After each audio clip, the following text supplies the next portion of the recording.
Today on the LIVEcast, plagues, pestilence and pandemics. What does history have to teach us about the coronavirus?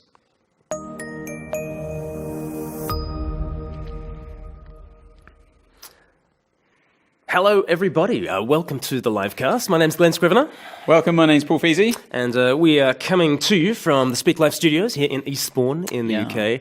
And we are talking about what everybody is talking about, COVID-19. Or is it COVID? I don't know.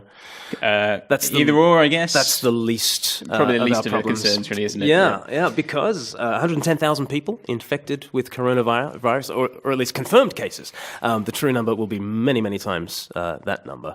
Likely. Yes. Likely. And deaths are currently upwards of 3,000.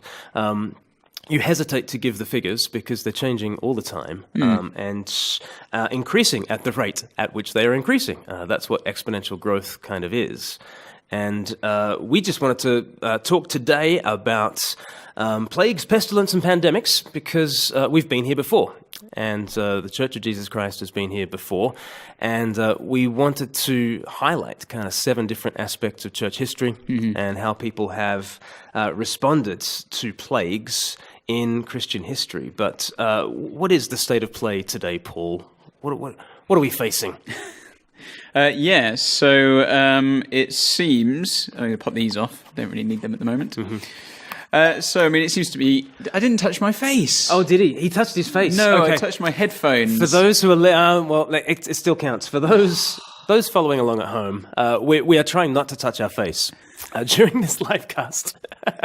Because apparently you touch your face 90 times a day, but this is not good for the spread. Well, apparently not, no. Yeah. So apparently you're supposed to limit touching your face. You are really miffed about this. I am distinctly miffed. Yikes. 1-0. Okay. So we'll try not to. And if at home you spot somebody and we haven't spotted it, then do let us know on Top Chat. Yeah.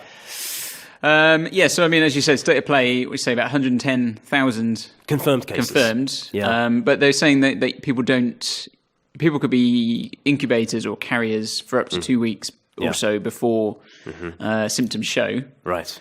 So anybody could be spreading it around anywhere, quite frankly. Yeah. But, to try and put it a bit in perspective, compared to kind of flu, they reckon that there's about 290,000 to 650,000 cases of flu each year. Deaths from flu. Sure. Yeah. So that's the scale is quite different at the moment. Yep. And so I'm not touching my face. It seems at the moment as well, not all, but most who have been worse affected by it, and the fatalities have come from those who have been more vulnerable. Yes. Either because of their age or because of underlying health conditions. Right. Yeah. So no deaths from anyone under 9. I think that's right. Yeah, and people have said it's a bit like.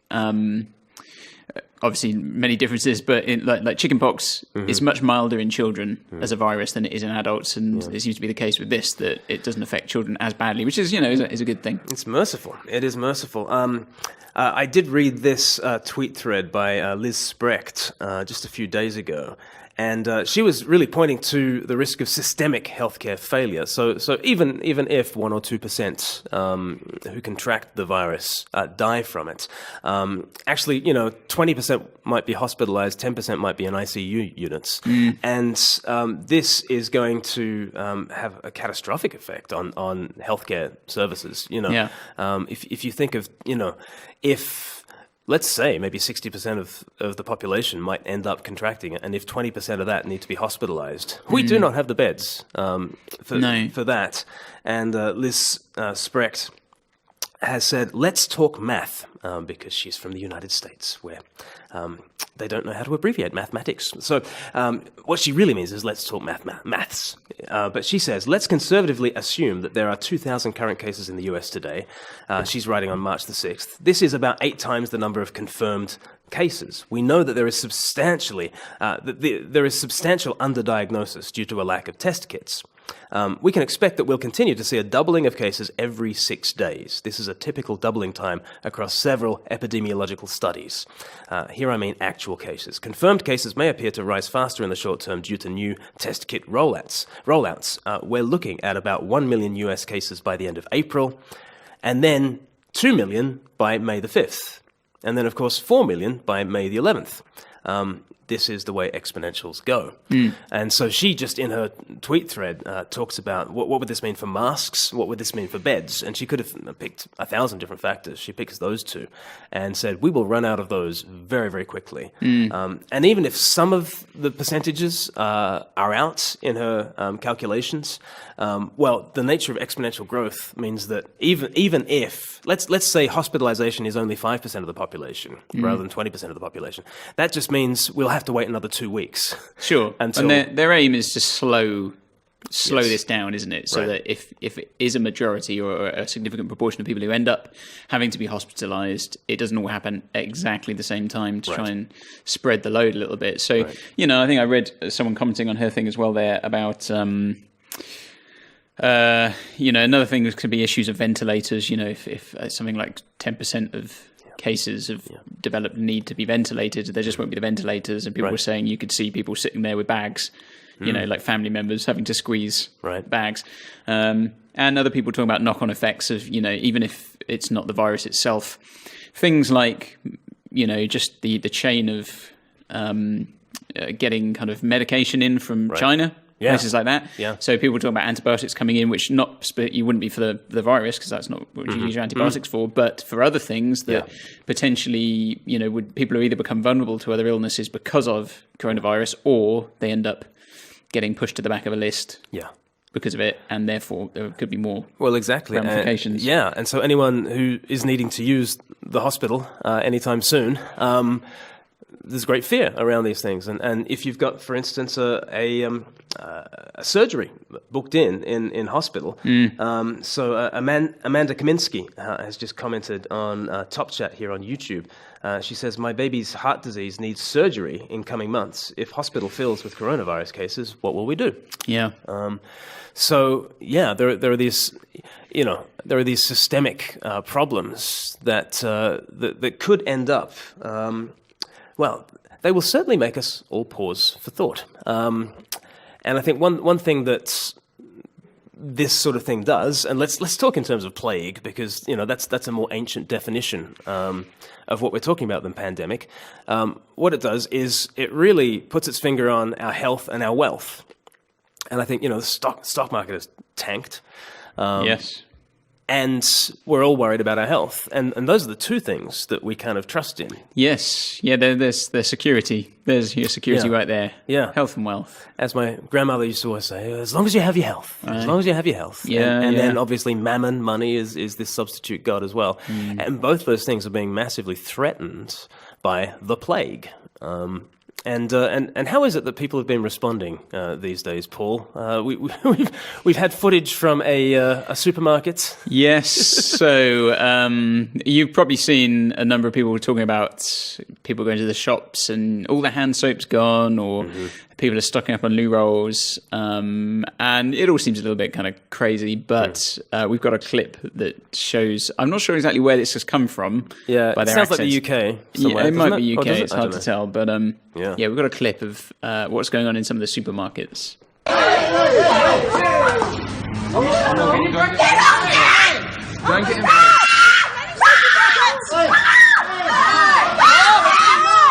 Hey, Bob, that's enough! Are you looking at me showcase? My daughter! I didn't swear that! He hit me! I didn't touch you! I took you back! You came and hit me! You touched you back! I took you back! You came and hit me! Excuse me? Go away from my daughter! Stop! Please! I just want one pack! No, not one pack! Wow. And yeah. I mean, and the incredible thing is that it's. I think particularly at the end when she says, "I just want one pack," And the lady says, no, not one pack. And she's got, I don't know, loads of packs there. Quite a few. You know.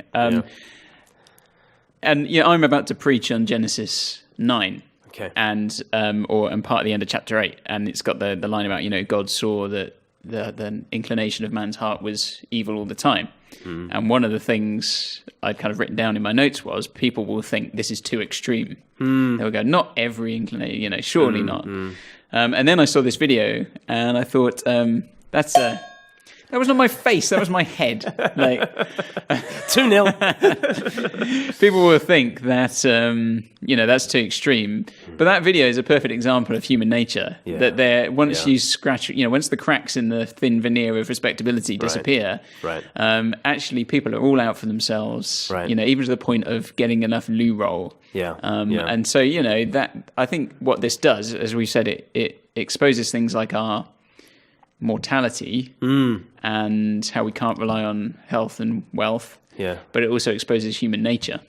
Which is fascinating to see. And I think most people a lot of the time would say, no, of course people aren't like that. But the reality is we're all like that person in the supermarket, even if some of us it comes out in a different way. So Totally. And if at one end of the spectrum we're fighting over loo roll and panic buying, at the other end of the spectrum, do we have Elon Musk's recent tweet? He spoke about, he said, oh, yes, no, I touched my head. Okay, all right. 2-1. In your face. 2-1.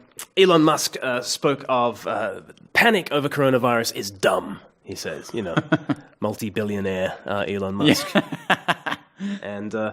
And so the truth is probably somewhere in the middle.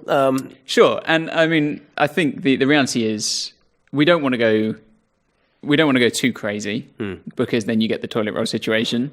But I think you don't want to be too complacent either because it strikes me that the spread of how the way it's spread already probably could have been slowed even more had people said we should probably clamp down on this sooner rather than later, rather than seeing how it developed. Should have just said, well, let's just nip it in the bud as early as we can. And complacency isn't going to help anyone. At the end of the day, people are saying, hey, well, it's not as bad as you think because, it's not going to kill lots of people, but it does kill some people. Essentially, I just seen an email pop through on my thing about just on my notifications from a care home I do some work in. Saying like they're still happy for you to come, but they are having concerns from families of residents about stuff getting in because they're all old people. Then they're incredibly vulnerable to any illness, let alone something which might be a bit more virulent than other things. And to be honest, saying oh it's only these people or whatever. It's probably not that comforting to those who've lost someone. No. But also, I mean, it's a bit of an issue saying, oh, don't worry, it's only the old people. It's right. And I think this is going to really exacerbate ageism, especially in this country, because, the trouble is all the Brexiteers, they're all old and they're all going to die anyway, right? And that, like a lot of Remainers were kind of like, well, let's have another referendum now because all those nasty Brexiteers will have died. Hip hip hooray. And now we've got this illness that is, very disproportionately targeting the elderly. And I just wonder whether this will exacerbate ageism. And whether one distinctive of the church might be that we actually could care about the elderly and might visit the care homes and might visit not only members of our own flocks, but others who don't have anyone to visit them and just make sure that they're okay. I think there might be a very countercultural opportunity for the church to minister to the elderly. We might think about that in a little bit as we think about how the church can respond. Plagues in the Bible are right there, Exodus, obviously. The plagues used by gods in order to topple lofty Pharaoh and save oppressed people of God. And that seems to be the way that plagues are used not only in the Bible, but actually as a response to plagues. That seems to be what happens. That the lofty and the secure suddenly start to see, oh, okay, my health and wealth are threatened, and I'm not owed anything. Plague is no respecter of persons. Right. So Yeah. And so, obviously, Pharaoh brought down through the plagues and God's people saved. But then you go on to Amos in the Old Testament, and the plagues are hitting God's people. Plagues are not just for the nasty sinners over there. It's actually a judgment on God's own people. And God says in Amos 4, I sent plagues among you, yet you have not returned to me. So, what has been the intention of those plagues? That actually people would turn to the Lord, that they would flee the sinking sand of this world and flee to the Lord, the strong refuge. And then in Revelation, we see the 7 bowls full of the 7 plagues that are poured out on the earth. And again, they have that same intention. And in Revelation 9, it says, the rest of mankind who are not killed by these plagues still did not repent. And it's this idea, you're meant to, in the face of plague and pestilence, renounce your own strength and return to the Lord. It's a bit like the C.S. Lewis, it's about suffering being a wake-up call to the world. A megaphone to rouse a deaf world. I think that's totally right. We saw that with the bushfires in Australia. A very prosperous country, Australia, very comfortable, very nice place to live, and suddenly you realize, it can be hell on earth. Things can be unleashed, and the security that we take for granted could be snatched from us in a heartbeat, and that's very confronting for people to have to cope with. Yeah. Psalm 90 teaches to number our days that we might get a heart of wisdom, and we don't number our days usually. We think we are entitled to 80 year and 10, or 80 year and 10, or 80. And then just finishing off plagues in the Bible, Revelation 21, one of the 7 angels who had the 7 bowls full of the 7 last plagues came and said to me, come, I will show you the bride, the wife of the Lamb. And he carried me away in the spirit to a mountain great and high. He showed me the holy city, Jerusalem, coming down out of heaven from God. So there will be a time beyond plagues. When they will have finished their work in terms of diagnosing our weakness and pointing us to Christ. And there will be a time when there is no more sickness, and we can't wait for those times. So that's kind of plagues in the Bible. What about plagues in church history? One thing that's been very interesting, we've come up with sort of seven times in church history where the church has responded to plagues in a way that we think we can learn from. And the first 2 have come from Rodney Stark's book, The Rise of Christianity, How the Obscure Marginal Jesus Movement Became the Dominant Religious Force in the Western World in a Few Centuries.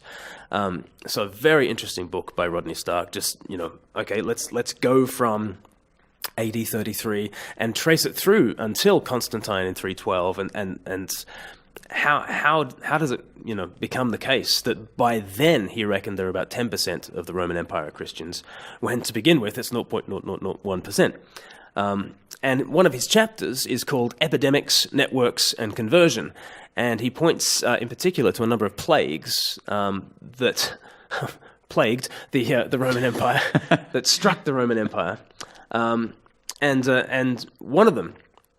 Do you want to do this one in 165, Dionysius? Yes. This was Marcus Aurelius was the emperor. So they're saying they're not sure 100% what it was. They think it might have been smallpox. Mm-hmm. Is that right? But not 100% sure. So it killed over a 15-year period a quarter to a third of the Roman Empire. Wow. Which is, that's just obscene. Yeah. It's like, 2 billion dead or something? Yeah. Imagine that, 2 billion dead from plague. Crazy. Absolutely crazy. Yeah, and we've got Dionysius's description here of the things that were going on. He says, the intestines are shaken with a continual vomiting, the eyes are on fire with the infected blood, that in some cases the feet or some parts of the limbs are taken off by the contagion of diseased putrefaction. Yeah. So it sounds, pretty grim, really. Right. And this is Rome in its pomp, and this is Marcus Aurelius, who is the gladiator. He's like the emperor, isn't he? He's the gladiator emperor, right? And yet, this is very much, bringing Rome low. But the Christians seem to be reacting in the right sort of way. Yeah. So, again, we've got some quotes here from Dionysius. He said, most of our Christian brothers showed unbounded love and loyalty, never sparing themselves and thinking only of one another. Heedless of danger, they took charge of the sick, attending to their every need and ministering to them in Christ. and with them departed this life serenely happy. For they were infected by others with the disease, drawing on themselves the sickness of their neighbours and cheerfully accepting their pains. Many, in nursing and curing others, transferred their death to themselves and died in their stead. Sound like anyone you know? Yeah, man, that's a very kind of striking description, isn't it, of what they were doing? Yeah. Taking on the disease of others and bring it into themselves and dying their death with them. And wow, so Christ-like. Yeah. And so how did the early church grow? Rodney Stark says a massive deal was the plagues, where the church lived out, didn't just proclaim the way of Christ, but lived out the way of Christ, which is totally opposite to the way of Rome. The way of Rome is, if they're sick, you get away from them, you flee, and you certainly don't allow them to give you their death. And what does the way of Christ say? It says, you contract the disease that they might be healed. Substitutionary atonement was not just proclaimed by the early church, it was lived by the early church. And what was interesting is actually the Christian communities survived better than their pagan neighbors, because they didn't just leave. Sure. They actually ministered to one another. And sure, that might mean that some of the carers contracted the illness and they might have died. But actually, all those that they ministered to had a much better chance of survival. Yeah, absolutely. And whereas the Roman Empire's death toll from that 165 AD plague was between a quarter and a third, the Christian death toll was more like 10%. And so they emerged from that first plague with proportionately, greater numbers, but also the deep respect of those who were looking on and seeing how Christ-like they were. So that happened in 165, and then in 251 AD, there was another plague, and who knows what it was? Maybe it was measles, but it was pretty much the same estimates of mortality rates, a quarter to a third of the Roman Empire killed. Through this particular plague, towns in Italy were abandoned. Some of them were abandoned forever. It massively weakened the military and all infrastructure. But whereas back in 165 AD, Rodney Stark reckons that Christians were 0.08% of the empire. By the time we get to 251 AD, less than 100 years later, he reckons there are 1.9% of the empire. He reckons there are about 1.2 million Christians at that stage. And Cyprian, the bishop of Carthage, said this. He said, "How suitable, how necessary it is that this plague and pestilence, which seems horrible and deadly, searches out the justice of each and every one and examines the mind of the human race, whether they care well for the sick, whether relatives dutifully love kinsmen as they should, whether physicians do not desert the afflicted." So plague is an opportunity to reveal the human heart. What are humans going to be like? Are we going to fight over the loo roll? Or are we going to say, let me give myself for you? And this is sort of the sifting that was happening through the plague, and Christians had an opportunity to model something very different from the rest of society. And so Christians, through their strong social networks, through their higher rates of survival, and through their modeling of the way of Christ, suddenly became proportionately a much greater number of the empire, and a much more attractive community to belong to. Because don't you want to belong to a community that looks out for each other? Yeah. That when the plague hits, they don't scarper, they hang around. And Rodney Stark says this is a massive, massive deal in terms of in terms of the growth of Christianity. We've had a couple of comments on the top chat saying, has it stopped? Has the livecast stopped? If you're still watching it where you are, let us know on top chat. But Rodney Stark says that by 300 AD, the Christian population was up to 10.9%, almost 11% of the Roman Empire, when in just 251 AD, they were about 1.9%. So very interesting, Rodney Stark's work in all this. Because he in other work, he kind of talked about how the church grew from the time of the apostles to the time of Constantine. And he reckons actually the growth year on year was only about 4%, think it might have even been like 3.4% or something like that in terms of year-on-year growth. Now, obviously, compound interest adds up over time. Sure. But it was just Christians being faithful, living out the way of Jesus, not seeing massive spikes, but seeing their faithfulness rewarded, and seeing and the rest of the world seeing the way of Jesus being very different. And this is the way that that it grew. So are we still going? Is this still... Yep. We don't have an internet connection, apparently. So that's why it stopped. Okay. Also, do we have belt and braces? Because are we recording the audio? We should be recording everything, I think. Cool. Looks like it's dead. I think we are recording everything, so just keep going. I guess we'll post it after. Yep. Okay.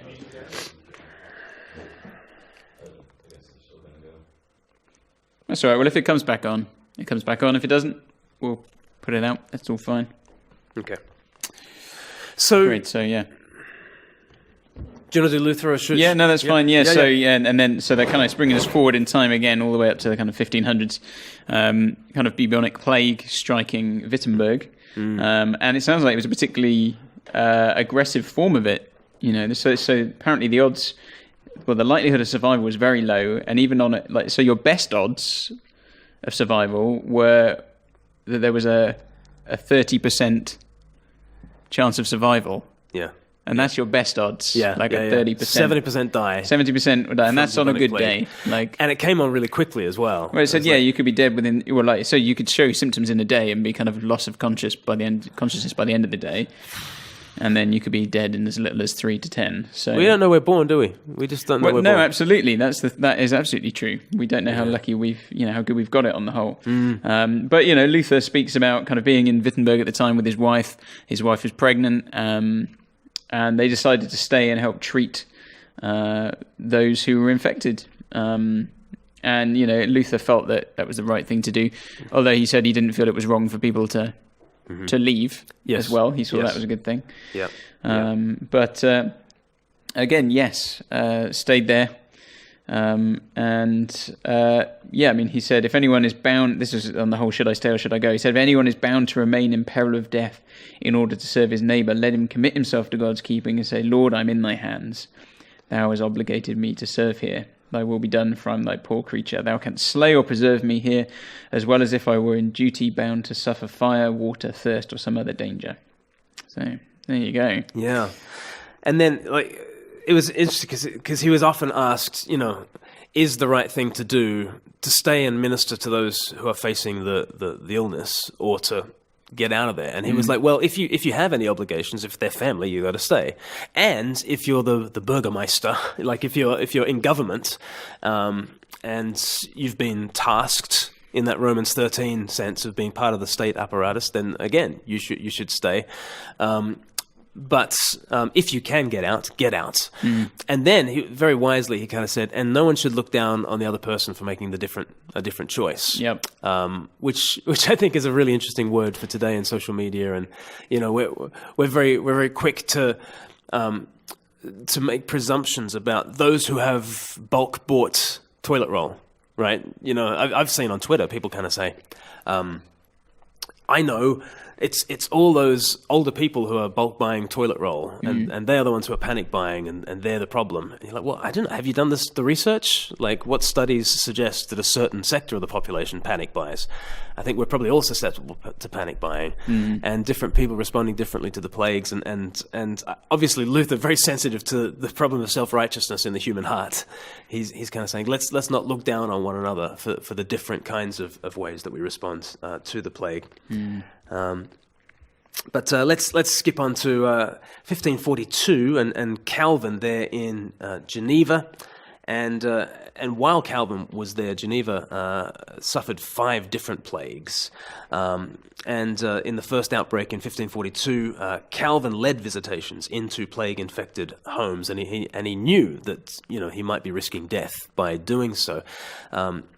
soon others in leadership said, Calvin, you can't risk yourself like this. And they took him off the front lines of doing that. But other pastors in his company of pastors would go in and they would minister to the dying.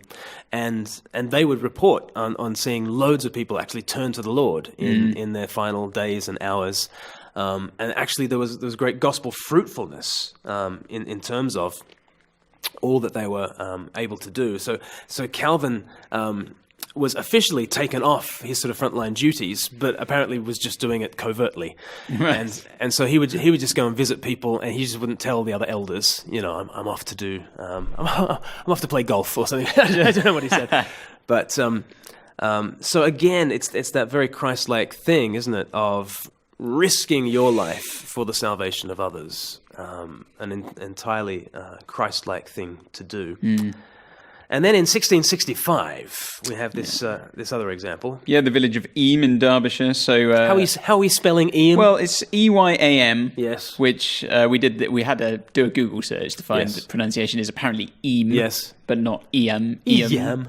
Eyam, or whatever. So Eyam, apparently, that's what we're going with. Say anything with enough confidence. It's all good.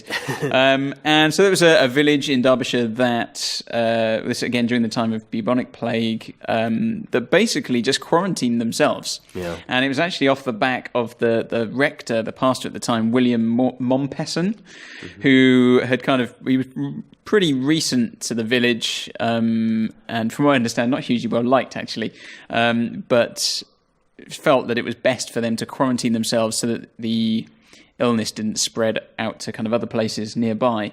And somehow he and the past kind of incumbent, who also still living there, managed to convince the village to do this. And it meant that pretty much contact with people outside the village was almost entirely stopped. Yes. And food and things were being brought in.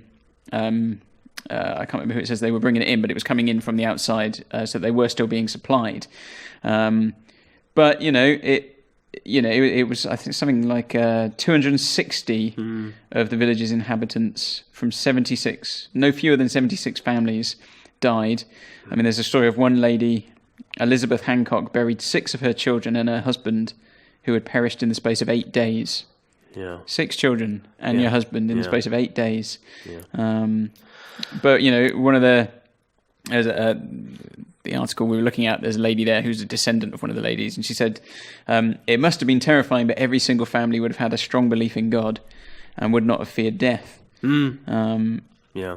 And it seems actually that by what they did, it meant that actually it did greatly reduce the spread of the illness in the local area, even though they themselves suffered a far higher mortality rate than even London, I think they said. So So they're self-isolated. They endured the punishment that others might be spared, and an incredibly Christ-like thing to do.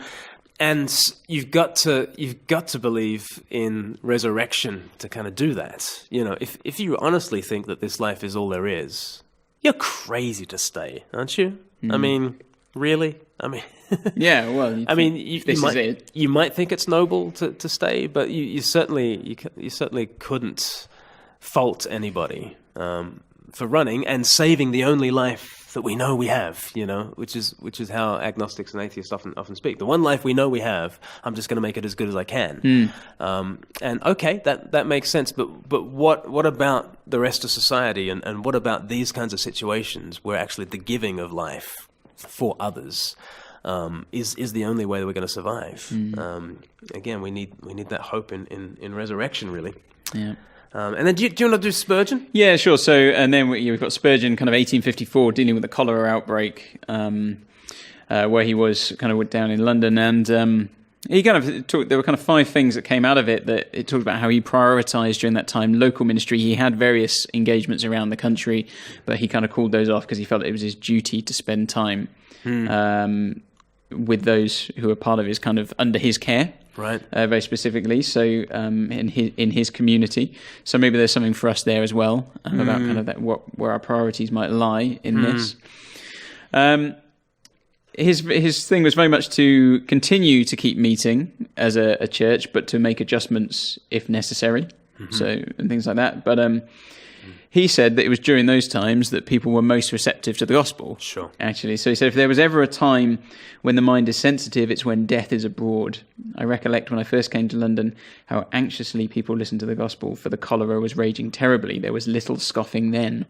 And, it's like you say, when people are confronted with their mortality, they might suddenly be a bit more open to thinking about the gospel and hearing about that. There was little scoffing then.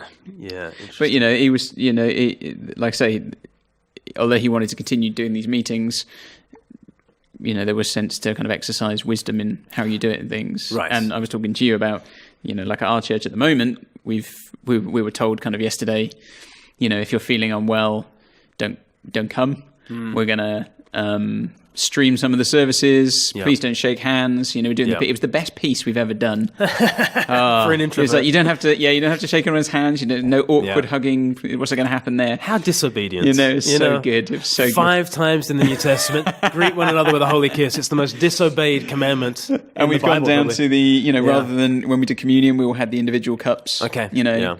Just to avoid contamination and stuff like that. So, there's wisdom there. Oh, right. And, being sensible about taking precautions, but, carried on meeting as well. Because in Singapore and in South Korea, the churches have been at the heart of spreading the coronavirus. Right. Actually, in terms of where most people have picked them up from. It's been the church. It's been churches, actually.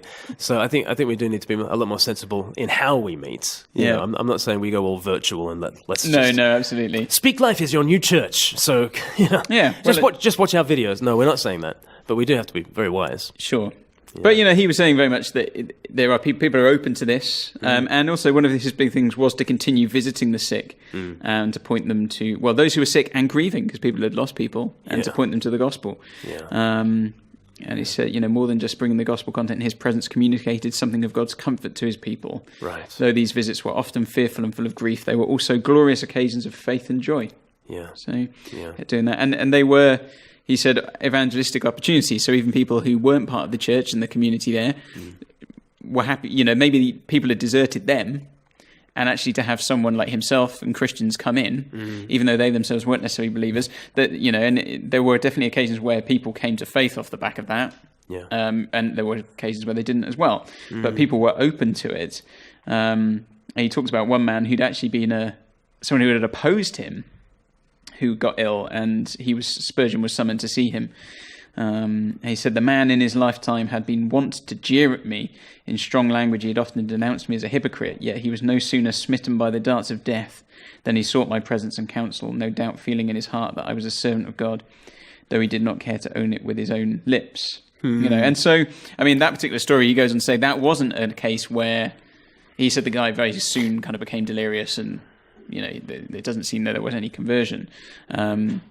But there were those opportunities, and there were ones where that did lead to things. So, in the face of suffering, there were opportunities to preach the gospel. Yeah. And I think it's where he just talks about entrusting his life to God in these moments, I guess, again, being confronted with the frailty and fragility of life. What else can you do? Yeah.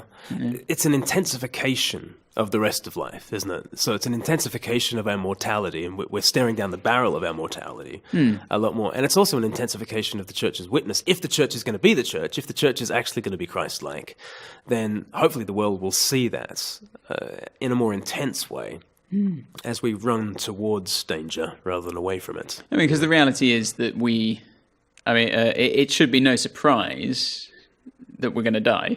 Right. But it is. It's just when it's just when the schedule in our minds is seemingly moved up. Right. Could be moved up the scale, quite a bit. Yeah. Totally. It doesn't. The situation is no different, really. Yeah. That more, it's coming. Yeah. It's coming one day. Right. It's an intensification, and what was striking about that Spurgeon stuff is him talking about the jeerers and the sneerers. Much less. Oh, I just touched my face again. Sorry. There it is. It's too all. But there is that sense of, I don't know. There is that sense of jeering and sneering because you think you are Lord, right? And when death kind of bares its teeth. We recognize, I'm not captain of my soul and master of my fate at all. Death is Lord, and I'm in no position to jeer or sneer. And I just think, in the West there is a lot of jeering and sneering at the church, and I think maybe part of that is just forgetfulness about our mortality. Oh yeah, I think that's absolutely the case. Our frailty, our weakness.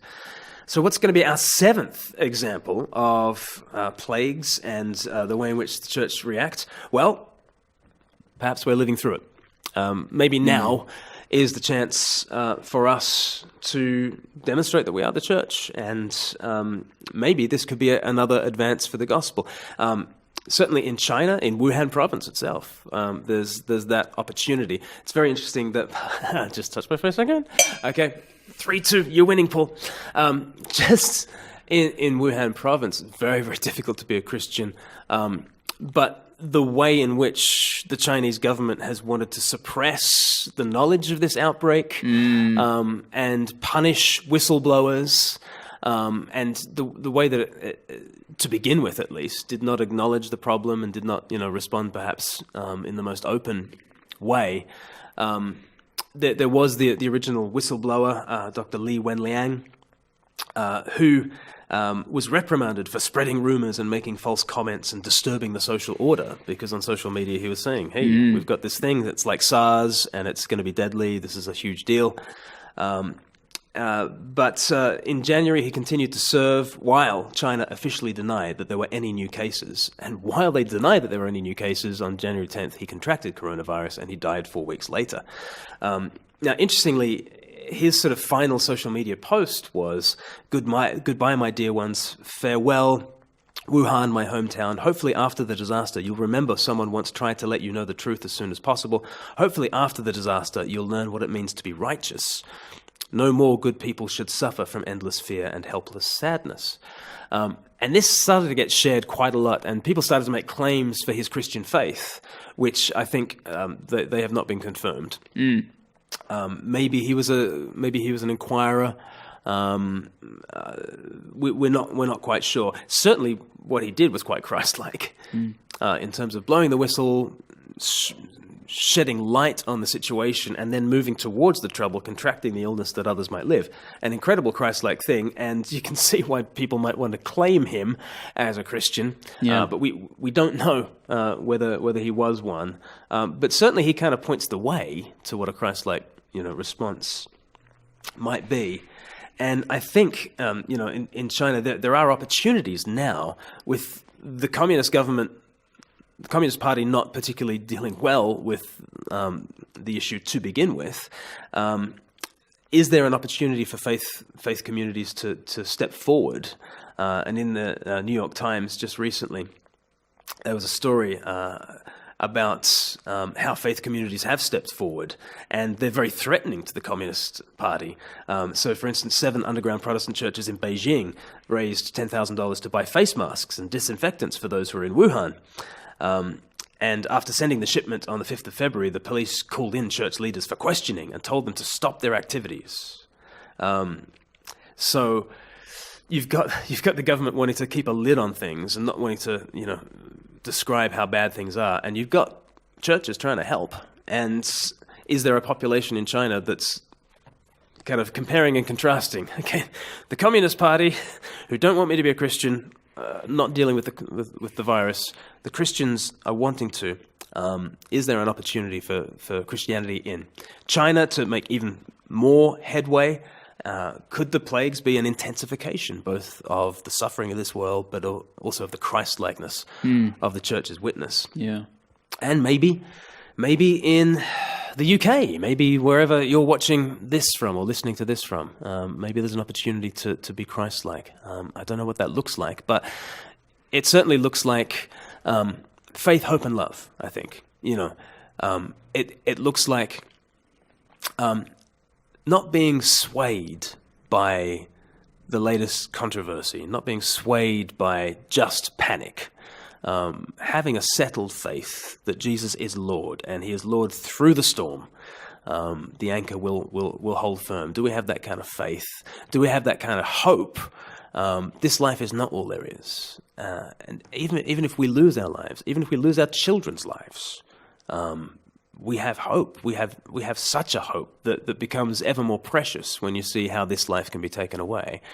And do we have love? Do we have that impulse to move towards the danger, to give ourselves in love for those who most need it? It's an opportunity for us to play our part, and maybe we are the 7th example of churches responding well to plagues. But we shall see.